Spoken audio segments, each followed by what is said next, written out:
apagué el micrófono aquí en la consola. Entonces no se escucha el micrófono.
de los discípulos que habían sido llenos del Espíritu Santo, según el capítulo 2 del libro de los Hechos, hay una reacción, porque algo que pensaron las gentes que se reunieron, ellos pensaron que, que estaban borrachos, y ellos pensaron, están ebrios.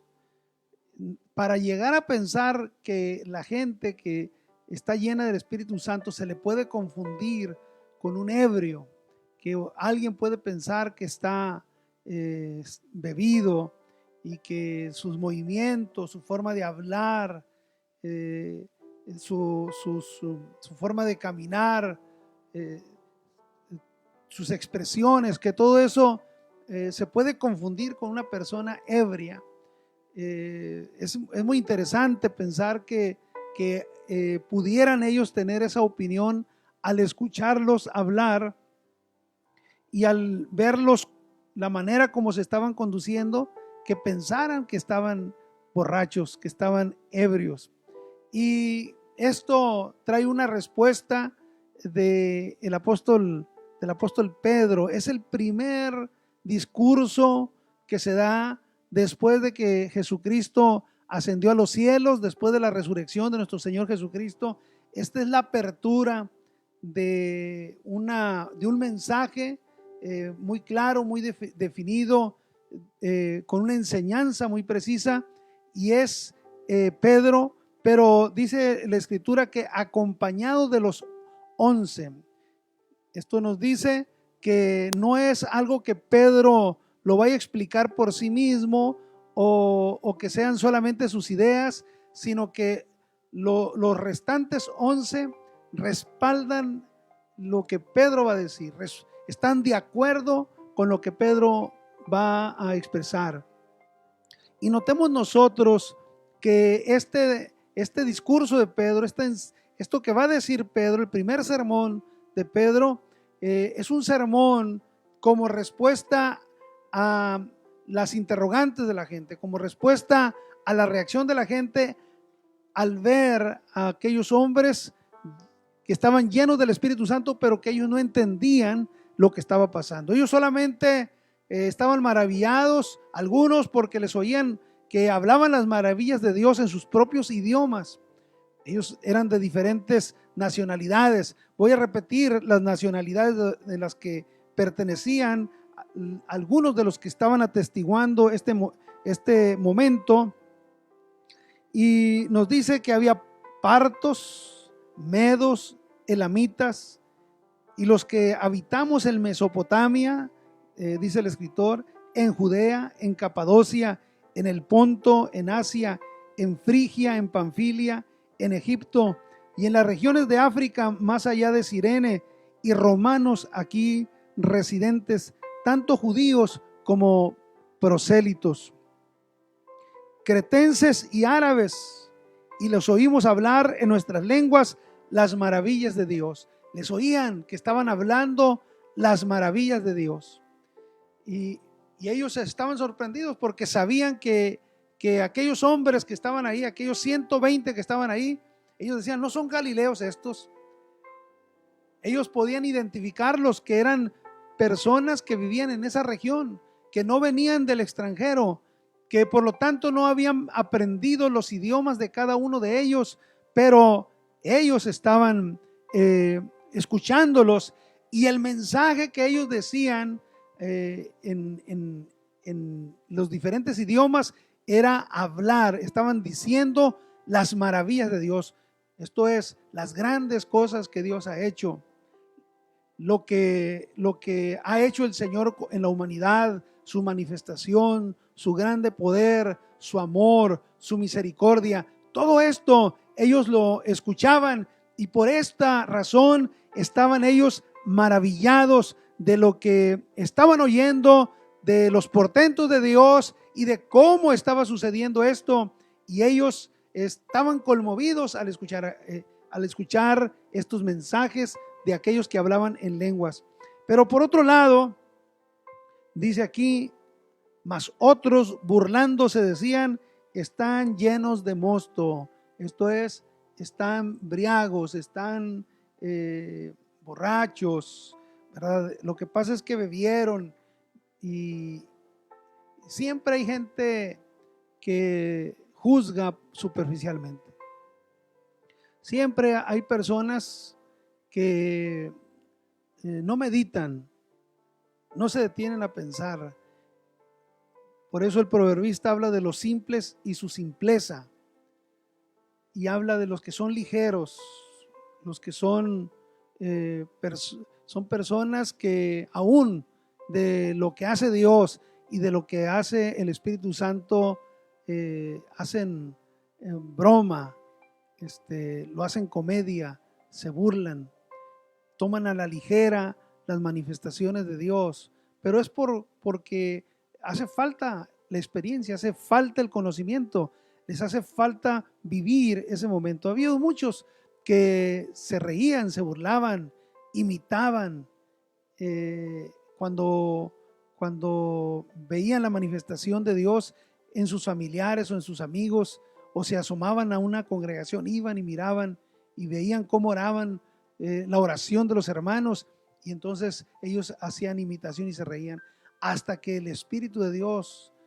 los ha tomado, hasta que el mensaje de Dios ha llegado a sus vidas. Entonces cambia la opinión, entonces se arrepienten, entonces se dan cuenta cuán equivocados estaban, entonces se dan cuenta de su gran error, se dan cuenta de que habían ofendido al Señor de esa manera, y también ellos se dan cuenta de que han cometido un grave pecado al burlarse de los hermanos, cuando ellos ya experimentan de Dios, cuando ellos ya pueden sentir la presencia de Dios en sus vidas, cuando ellos pueden sentir la experiencia del poder de Dios, entonces cambia la opinión. Entonces es diferente todo porque Dios está tratando con sus vidas. Bien, pero aquí es donde enseguida nos dice la escritura.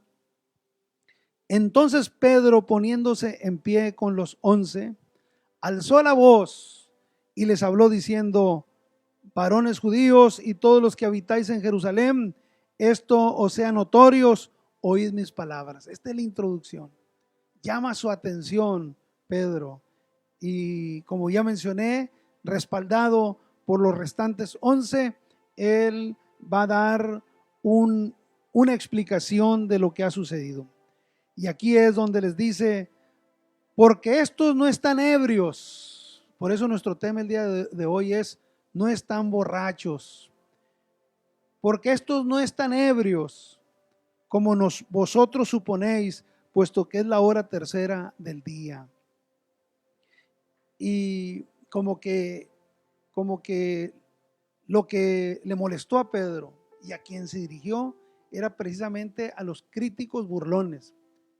A ellos primeramente se dirigió: estos no están ebrios, porque había otros que estaban maravillados, pero esos que estaban riéndose, esos que estaban haciendo burla y murmuración, es a los que el apóstol Pedro les dice: estos no están ebrios. Y entonces está reclamando respeto y seriedad para lo que está sucediendo en ese momento, y argumenta que es la hora tercera del día. Esto sería aproximadamente como las 9 de la mañana. Y entonces él está diciendo: es la hora tercera del día. Mas esto es lo dicho por el profeta Joel. Y aquí ya está citando el Antiguo Testamento. Está citando al profeta Joel, al que anunció estas palabras. Y en los postreros días, dice Dios, derramaré de mi espíritu sobre toda carne. Y vuestros hijos y vuestras hijas profetizarán, y vuestros jóvenes verán visiones, y vuestros ancianos soñarán sueños. Esta es la profecía de Joel. Y aquí está el apóstol Pedro. Él está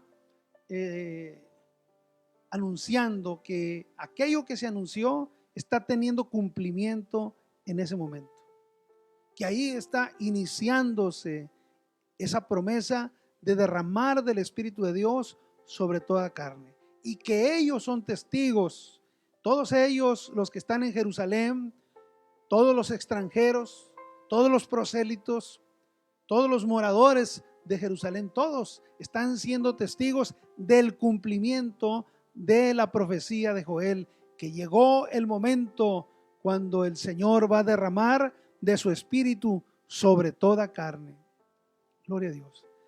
Si usted, amigo que me está escuchando, o hay alguno de nuestros hermanos o hermanas que no ha tenido la experiencia de ser bautizado con el Espíritu Santo, que ya fue bautizado en agua, pero no ha sido bautizado con el Espíritu Santo, o hay alguien que todavía no ha sido bautizado en agua, pero tampoco ha recibido el bautismo en el Espíritu Santo, quiero decirle que es una promesa del Señor y no debemos dudar, no debemos pensar que esto no se va a cumplir. Debemos de pensar que se cumplirá. Tenemos que pensar que esto pronto va a suceder. Debemos de tener la confianza plena, una confianza total de que esa promesa es para cada uno de nosotros, porque el Señor no pone limitación, el Señor no hace distinción de personas. Él dice que va a derramar de su Espíritu sobre toda carne. Incluye a todas las personas de diferentes nacionalidades, culturas, posiciones económicas, posiciones culturales o intelectuales. El Señor incluye las diferentes personalidades, carácter, experiencias en la vida, etcétera. Él dice que va a derramar de su Espíritu sobre toda carne. Y puede ser que alguien diga, es que yo no soy merecedor. Puede ser que alguien se considera que ha llevado una vida muy azarosa, que ha llevado una vida muy alejada de Dios, que ha llevado una vida muy pecaminosa, que siente que su culpa, que su alma está demasiado manchada y su culpa es demasiado pesada, y que piensa que algo tan santo como el Espíritu de Dios no puede venir a su vida, que algo tan precioso, algo que es la misma presencia del Señor Jesucristo, que Él prometió no dejarnos huérfanos, y usted se descalifica y dice, yo no soy merecedor, he sido demasiado pecador, mis pecados son demasiado negros, mis pecados han sido pecados demasiado ofensivos, demasiado vergonzosos, han sido terribles mis pecados. Bueno, pues te puedes tú amparar en la promesa del Señor.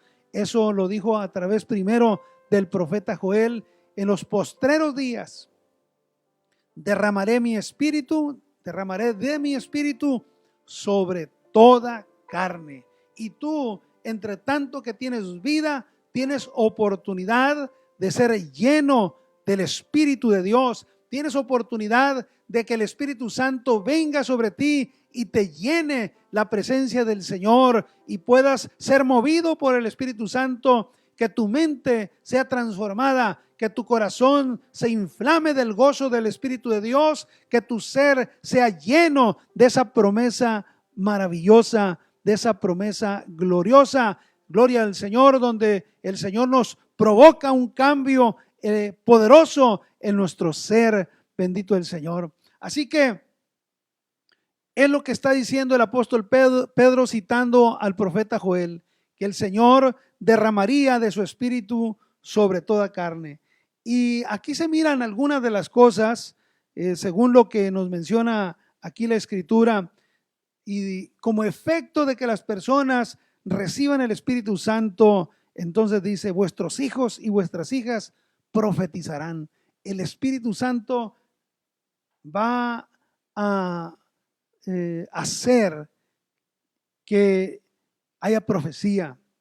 Vuestros jóvenes verán visiones. El Señor va a permitir también que vengan visiones por el Espíritu Santo. Vuestros ancianos soñarán sueños, no los sueños naturales, sino sueños que vienen de parte de Dios como revelación. De cierto, sobre mis siervos y sobre mis siervas en aquellos días derramaré mi espíritu y profetizarán. Y ahí está hablando de la gente de una clase social de esclavitud, aún los que son esclavos, los que están en esclavitud, o aquellos que sirven a Dios, que sus vidas están puestas al servicio de Dios. Dice, derramaré mi espíritu y profetizarán.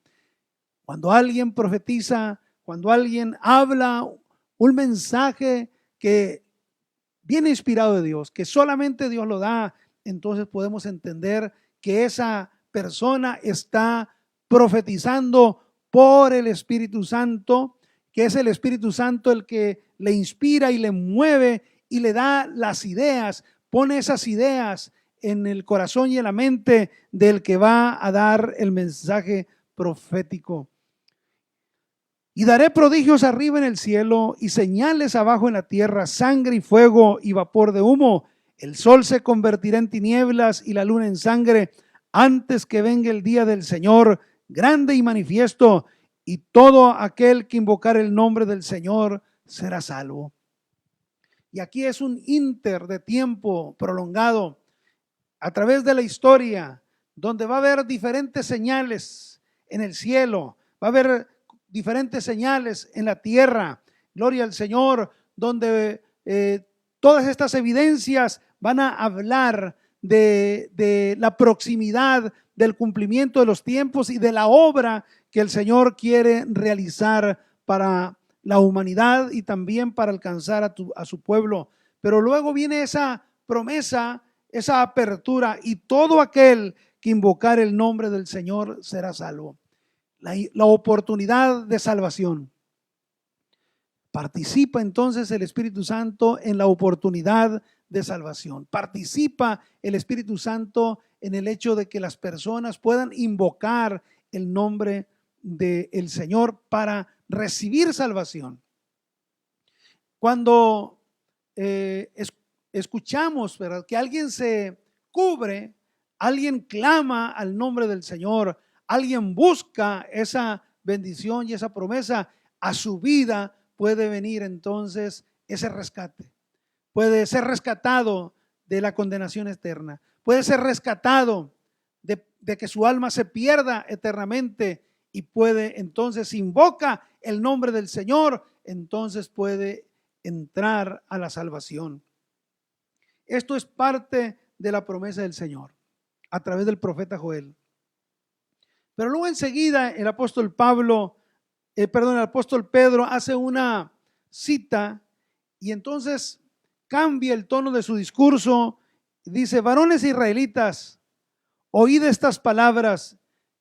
Y fíjese cómo va a conectar lo que está dando de la explicación del Espíritu Santo, lo viene a conectar con Jesús de Nazaret. Varones israelitas, oíd estas palabras. Jesús Nazareno, varón aprobado por Dios entre vosotros, con las maravillas y prodigios y señales que Dios hizo entre vosotros por medio de él, como vosotros mismos sabéis. Y ahí está citando a Jesús que fue crucificado, a Jesús que ascendió a los cielos. Ahí lo está mencionando. A este, entregado por el determinado consejo y anticipado conocimiento de Dios, prendisteis y matasteis por manos de inicuos, crucificándole. En este primer momento ya hace referencia a que lo prendieron al Señor, lo detuvieron y lo mataron, y esto lo hicieron a través de manos de inicuos. Él está haciendo responsable al pueblo de Israel. Les está diciendo: ustedes lo hicieron a través de los inicuos. Eso está diciendo a través de los gentiles, de los romanos, que fueron los que llevaron a cabo la ejecución. El cual, refiriéndose a Jesús, dice: el cual Dios levantó, suelto los dolores de la muerte, por cuanto era imposible que fuese retenido por ella. Y ahí ya está hablándoles de la resurrección, que Jesús resucitó, que la muerte era imposible que tuviera poder sobre Jesús, que la muerte no podía tener autoridad sobre Jesús y que Dios lo levantó, que el sepulcro no pudo tener autoridad sobre Jesús. Y él estaba diciendo públicamente que Jesús, que unos días antes, 50 días atrás, ¿verdad? Había acontecido todo esto, pero que 10 días atrás había resucitado, había ascendido a los cielos, y ahora él les está diciendo que este Jesús, Dios lo levantó de entre los muertos. Y cita al rey David para tomar un pasaje del Antiguo Testamento y hablar de cómo David habló de estas cosas. Porque David dice de él: veía al Señor siempre delante de mí, porque está a mi diestra, no será conmovido. Por lo cual mi corazón se alegró y se gozó mi lengua, y aún mi carne descansará en esperanza, porque no dejarás mi alma en el Hades, ni permitirás que tu santo vea corrupción. Me hiciste conocer los caminos de la vida, me llenarás de gozo con tu presencia. Y luego enseguida da la explicación por qué está citando este salmo. Varones hermanos, se os puede decir libremente del patriarca David, que murió y fue sepultado, y su sepulcro está con nosotros hasta el día de hoy. Pero siendo profeta y sabiendo con juramento de Dios que le había jurado que de su descendencia en cuanto a la carne levantaría al Cristo para que se sentase en su trono, viéndolo antes habló de la resurrección de Cristo. Gloria al Señor. Entonces, en ese salmo, en el Salmo 16, del versículo 8 al versículo 11, David está profetizando de la resurrección de Jesucristo. No está hablando de su propia resurrección en este momento, sino que está profetizando que su descendiente en cuanto a la carne, Jesús de Nazaret, él es el que resucitaría de entre los muertos. Pero siendo profeta y sabiendo que con juramento Dios le había jurado que de su descendencia en cuanto a la carne levantaría al Cristo para que se sentase en su trono, viéndolo antes habló de la resurrección de Cristo. Escucha eso, viéndolo antes, proféticamente David habló, David se anticipó por visión espiritual. David, él le fue declarado que su descendiente en cuanto a la carne, gloria al Señor, el Cristo resucitaría de entre los muertos, que su alma no fue dejada en el Hades, ni su carne vio corrupción. Y hasta aquí estamos viendo que el tema de la predicación de Pedro, primero, la explicación del derramamiento del Espíritu Santo. Segundo, ¿quién es Jesús de Nazaret? Y haciéndolos responsables de la muerte de Jesús de Nazaret. Tercero, está hablando ya de la resurrección, que este Jesús de Nazaret resucitó de los muertos. Aquí ya se está haciendo público lo que solamente los 120 y a los que Jesús había manifestado conocían. Gloria a Dios. Es la primera vez que ya se está diciendo públicamente: Jesús resucitó de entre los muertos. Lo está anunciando a voz en cuello. Les está diciendo a aquella multitud que se ha reunido que el que murió en la cruz resucitó. Y les está presentando como pruebas las escrituras. Y está citando este salmo del rey David para decir que David profetizó la resurrección de Jesús de Nazaret. Y este Jesús, dice, a este Jesús resucitó Dios, de lo cual todos nosotros somos testigos. Gloria al Señor. Aleluya. Esto es parte importante, parte fundamental del Evangelio, de la predicación del Evangelio de Jesucristo. Y Pedro, junto con los 11 que están en pie a su lado, y también los restantes para completar los 120 que están ahí también, todos están atestiguando que ellos tienen las pruebas, que ellos son testigos de que Jesucristo resucitó de entre los muertos, que no hay ninguna duda. A este Jesús resucitó Dios, de lo cual todos nosotros somos testigos. Gloria a Dios. Así que, exaltado por la diestra de Dios y habiendo recibido del Padre la promesa del Espíritu Santo, ha derramado esto que vosotros veis y oís. Ahora, fíjese cómo de nuevo conecta con el asunto del inicio. Ahora el apóstol está diciendo, de nuevo, lo que ustedes están mirando, lo que el ruido que ustedes escucharon, lo que ustedes vinieron a ver y que ustedes, algunos de ustedes pensaron que estaban ebrios, que estaban borrachos. Entonces no es eso, le está diciendo. Así que exaltado por la diestra de Dios, Jesucristo exaltado por la diestra de Dios, y habiendo recibido del Padre la promesa del Espíritu Santo, ha derramado esto que vosotros veis y oís. ¿Quién lo ha derramado? Cristo ha derramado. Habiendo recibido la promesa del Padre, el Espíritu Santo, lo ha derramado. Esto que vosotros veis y oís.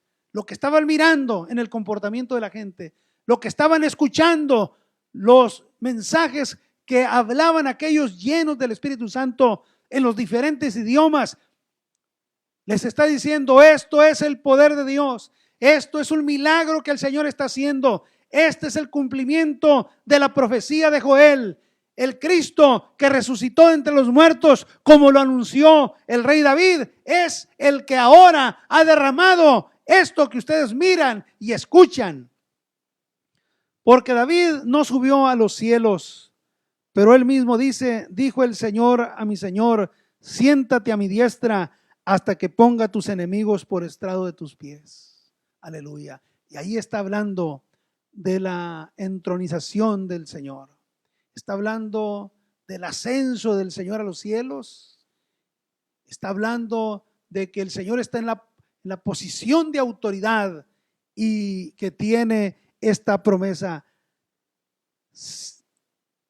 Le dijo el Señor a mi Señor, siéntate a mi diestra hasta que ponga a tus enemigos por estrado de tus pies. Todos los adversarios del Señor Jesucristo van a ser puestos por estrado de sus pies. Todos, sin faltar ninguno. Todos los que se han levantado en contra del Señor. Todos los que se oponen a la santidad. Todos los que se oponen a la justicia. Todos los que se oponen a la verdad. Todos los que se encubren en la idolatría. Todos los que se entregan a los poderes ocultos de las tinieblas.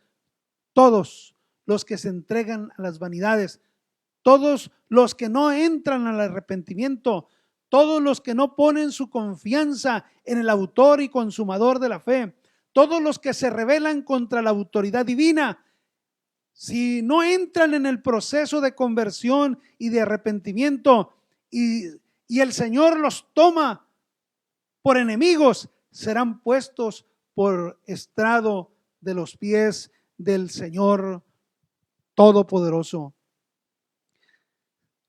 Y Pedro enseguida les habla a la multitud y los hace responsables. Sepa pues ciertísimamente toda la casa de Israel que a este Jesús, a quien vosotros crucificasteis, Dios le ha hecho Señor y Cristo. Aleluya. Esa es la aplicación. Ese es el momento en el que el Señor les está aplicando la palabra. Ese es el momento en el que el Señor está evidenciando y responsabilizándoles. El que ustedes crucificaron, Dios lo ha hecho Señor y Cristo. Hay muchos adversarios. Entre ellos hay quienes quieren quitar la divinidad de Jesús y lo quieren poner a un nivel de que solamente es un profeta. Algunos lo quieren ver solamente como un maestro. Algunos lo quieren ver solo como un hombre sabio, pero les incomoda pensar que es el Hijo de Dios. Se molestan con la idea de pensar que es el Cristo que habría de venir, se incomodan, no pueden concebir la idea de que ese humilde carpintero de Nazaret es el Hijo de Dios, que ese hombre humilde que tenía un ministerio para bendecir a la gente, que no se presenta con soberbia, que no se presenta con riquezas, que no se presenta con autoritarismo, que no se presenta para agradar el oído y el ojo humano. Ese Jesús humilde, acercado a los necesitados, ese hombre humilde que platica con las rameras, que es amigo de publicanos, ese hombre humilde que se duele del dolor, del sufrimiento, del leproso, del cojo, del ciego, ese hombre humilde que alimenta a una multitud con hambre. Ese hombre humilde no lo pueden aceptar, que es el Hijo de Dios, pero las Escrituras dicen que es el Cristo. Las Escrituras dicen que es el Hijo de Dios. Las evidencias bíblicas nos mencionan que Él murió, fue sepultado y resucitó de entre los muertos, como dicen las Escrituras, y que ascendió a los cielos y que va a venir. Gloria al Señor. Esa es la esperanza de la iglesia. Este es el mensaje que Pedro está dándoles a aquellos que estaban ahí reunidos. Gloria al Señor. Y que están escuchando. Se reunieron por curiosidad. Se reunieron porque la algarabía los atrajo. Se reunieron porque querían saber qué estaba pasando. Pero en realidad Dios los convocó. Dios tocó sus corazones. Despertó la inquietud de ellos. Y ahora están escuchando un mensaje que los hace responsables. Un poderoso mensaje que los hace responsables. Sepa pues ciertísimamente toda la casa de Israel que a este Jesús, a quien vosotros crucificasteis, Dios le ha hecho Señor y Cristo.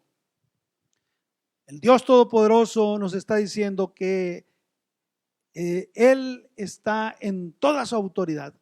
Por eso Jesucristo dijo: toda autoridad me es dada en el cielo y en la tierra. Él es el Señor. Aleluya.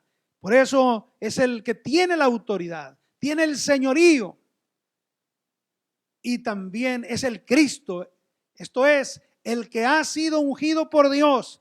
Por eso en el capítulo 4 del Evangelio de Lucas, el Señor estando en Nazaret, en la sinagoga, es cuando Él dice: el Espíritu del Señor, lee el pasaje de Isaías, el Espíritu del Señor está sobre mí, por cuanto me ha ungido.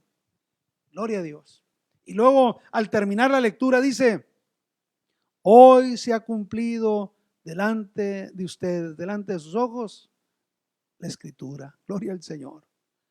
Aleluya. El ungido de Dios, el Cristo, gloria al Señor, el prometido, el Salvador, el que iba a reconciliar, el que iba a restaurar, gloria al Señor, el que da vida, el que transforma, el que fortalece, el Señor y Cristo, gloria a Dios. Y tenemos aquí entonces que el apóstol da el mensaje, y ese mensaje poderoso va a traer un efecto en el corazón de todos los que están escuchando. Como deseo que la palabra del Señor esté tocando tu corazón en este momento. El día de mañana tocaremos qué fue lo que sucedió después de que Pedro los acusa. ¿Qué sucedió en la mente de aquellos que escuchaban? ¿Qué fue lo que preguntaron? ¿Cuál fue la reacción que ellos tuvieron? Mañana lo miraremos con la ayuda del Señor. Ahora les voy a pedir que oremos en el nombre de Jesucristo. Les voy a pedir que dispongamos nuestro corazón a orar. Ahí donde usted se encuentra,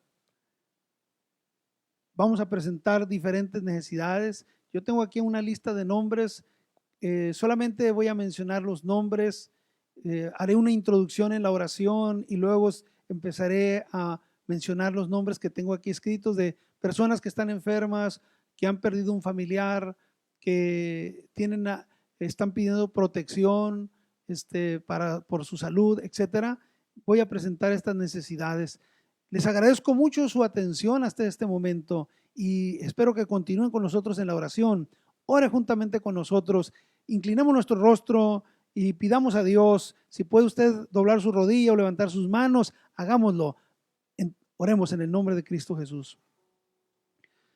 Todopoderoso, nos presentamos ante ti, unidos en el Espíritu, los hermanos y hermanas que están, Señor, conectados a través de esta red, Señor, a través del Facebook, Dios mío, ahí donde él se encuentra, alguno quizás en su automóvil, en la cocina, sentado en el comedor de su casa o en la sala de su casa, en su recámara. Señor, te pido por esa familia que ha estado atenta, que ha estado escuchando, que tu Espíritu, Señor, nos una, que tu Espíritu, Señor, derrame su bendición poderosa sobre nuestras vidas y que nuestra oración sea escuchada, sea atendida, que se eleve nuestra oración delante de tu maravillosa presencia, Señor. Atiende el clamor, atiende el ruego, haz misericordia, Señor. Inclina tu oído, Padre, conforme a tus favores divinos, Señor. Extiende, Señor, tu poder en el nombre de Jesucristo. Mira la necesidad, el que está afligido, congojado, aquel, Señor, que sufre, aquel que le embarga, Señor, la tristeza, en el nombre de Jesucristo. Señor, alguno que está con temor, atemorizado por la enfermedad o por la amenaza, Señor, de la pandemia, en el nombre de Jesucristo, Señor, trae paz a los ancianos, a la gente de edad, Señor, que pudieran ellos sentirse más amenazados por esta pandemia, en el nombre de Jesucristo. Si usted es una hija de Dios, si usted es un hijo de Dios, no tiene por qué temer. Si usted es un hijo de Dios, siéntase seguro. No le hace que se esté diciendo que usted es de alto riesgo. Usted en las manos del Señor, siéntase confiado. Tenga paz en su corazón. Nada sucederá en el nombre de Jesús, porque todo lo que nos pasa a nosotros como cristianos está en los propósitos de Dios y todo será para bien. Tenga confianza en el Señor, tenga confianza, Él es nuestro escudo, Él es nuestro guardador, Él es nuestra fortaleza, Él es nuestro pronto auxilio en las tribulaciones. Padre eterno, también, Señor, te presento, Dios mío, a María Ruiz en el nombre de Jesucristo, a Violeta Mosqueda Yáñez, a Julio César Esquer Urías, a Mario Santos, a Raquel de Mendoza, a Moisés Reynoso, a Janet Márquez, a Sergio Aldana, a Zulema y su familia, Armando Arredondo, a María Candelaria Mora Beltrán, a Faustino Vargas Moreno, a Julio César Ayón, a Rosa Adelina Ayón Castro, a Ismael Emiliano López Gámez, a Soledad Flores, a Keira y su esposo, a Óscar González, a Julio Pérez, a Mireya Vela Montes, a Jesús, Señor, a la familia de Jesús Gabriel Ávalo, Señor, porque él ya ha fallecido, y te pido, Señor, que tú consueles a toda su familia en el nombre de Jesucristo. Sí, Padre, te ruego por cada uno de estas personas que hemos presentado en este momento, sea, Señor, tu poder manifiesto en sus vidas. Señor, trae la respuesta, Señor, conforme a tus propósitos divinos en el nombre de Jesucristo. Te estoy rogando también que haya gozo en los corazones, que haya libertad en las vidas, que haya confianza, Señor, en cada uno de los que escuchan o escucharán, Señor, este mensaje. En el nombre de Jesucristo, la gloria de Dios, el poder de Dios sea derramado en cada corazón. El poder del Señor toque tu vida de la cabeza a los pies. Él te cubra y te guarde en el nombre de Jesucristo. Gracias, Dios del cielo. Te lo pedimos en el nombre de Cristo Jesús. Amén, amén. Gloria a Dios. Gloria al Señor. Amados hermanos, me estoy ya despidiendo de ustedes. Aleluya. Feliz de haber estado acompañándoles y que me hayan recibido. Gloria al Señor, diciéndoles que estamos unidos en el Espíritu de Dios. Recuerde, estamos en las manos del Señor. El Hijo de Dios, todo es para bien. Al Hijo de Dios, todas las cosas le son para bien. Aleluya. A Dios toda la gloria y la alabanza. Tengan una buena noche. Descansen, hermanos. Y el día de mañana sea un día de bendición. En el nombre de Jesucristo. Amén.